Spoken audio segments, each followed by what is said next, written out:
What is a hoarder?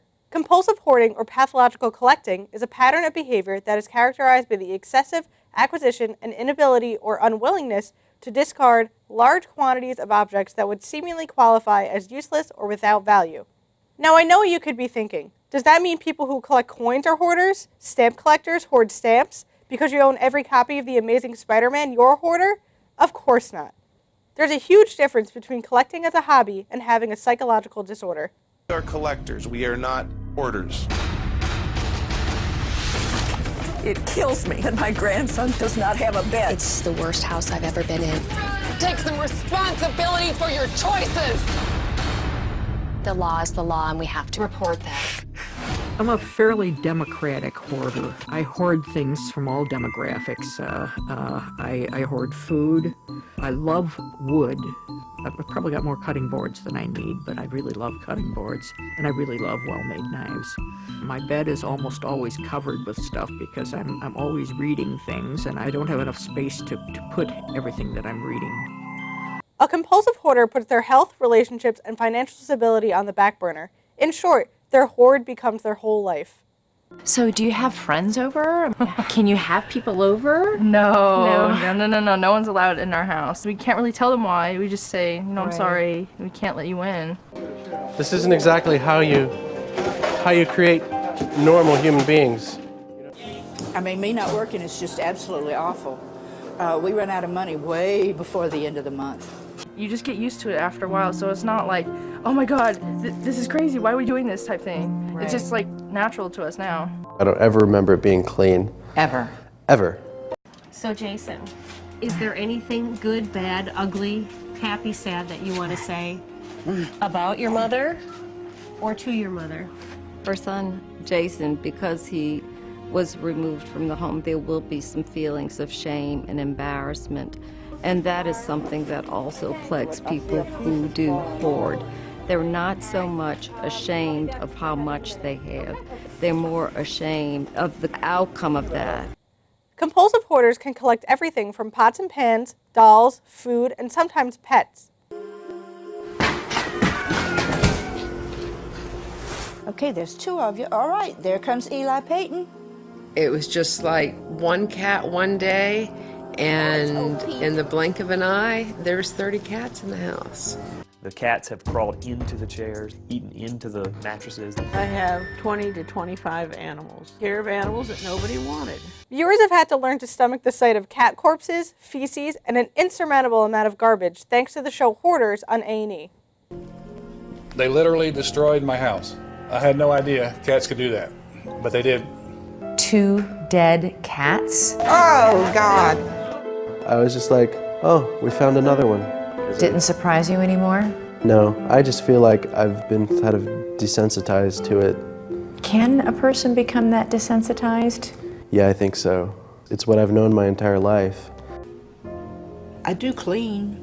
I'm just not getting anywhere.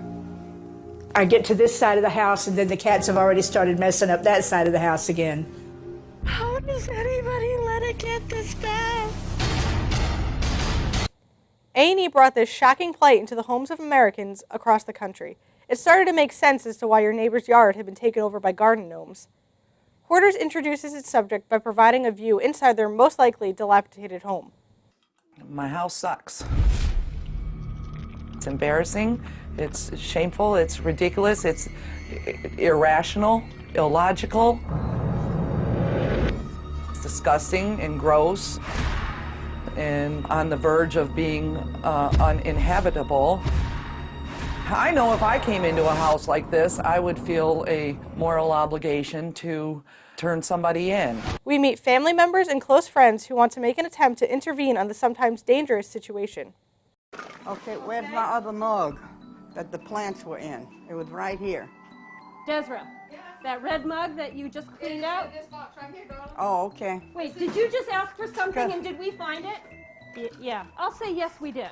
I'll answer, yes. Woo!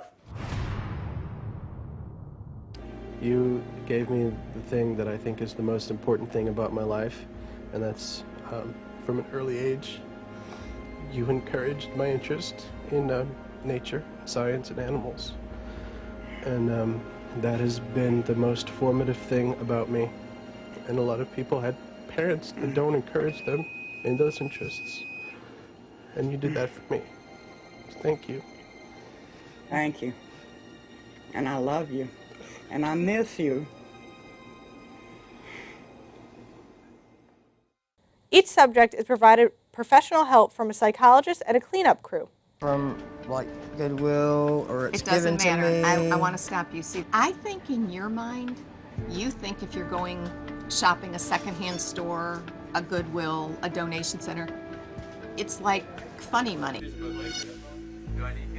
Some people watching this will wonder, gosh, is he a slob? Is he lazy? Is this part of the disorder? Where do you see yourself? That's right. I see myself being, my labeling myself as slobbish and laziness, because it's not healthy, and it's not, you know, again with that snowballing, you could snowball in the positive or snowball in the negative.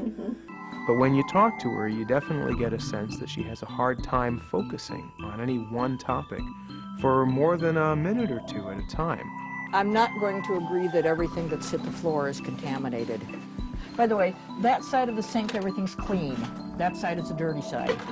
The psychologist aims to find the root of the hoard. Oftentimes, the hoarder has experienced some kind of traumatic event, and their inability to let go has manifested itself in items. For example, to deal with the loss of a child, a person may hoard baby clothes and other various items for children. Hoarding becomes kind of a replacement for the reality.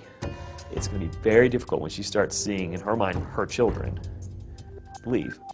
This is her life. She's literally spent the last 20 years avoiding reality by caring for these animals. Do you see it, the problem of not even keeping clean? Do you think that comes more from just, I don't know, give a darn, which would be the lazy, I just don't care, I don't have the energy, or maybe some depression that's come? Compulsive hoarding is a real medical condition. Although serious, it is often quite shocking. The television show plays upon the freak show aspect of this condition. People aren't used to seeing someone who owns over 2,000 pet rats, just as they aren't used to seeing the bearded woman on Coney Island. I readily admit that I have way too many rats. They're everywhere. They are coming out of the walls, out of the mattresses. He sees them as his children. This is going to be a lot harder than we thought. They just keep multiplying and multiplying. They're not going to stop. People say, what would you ever want a rat for? Don't knock it till you tried it.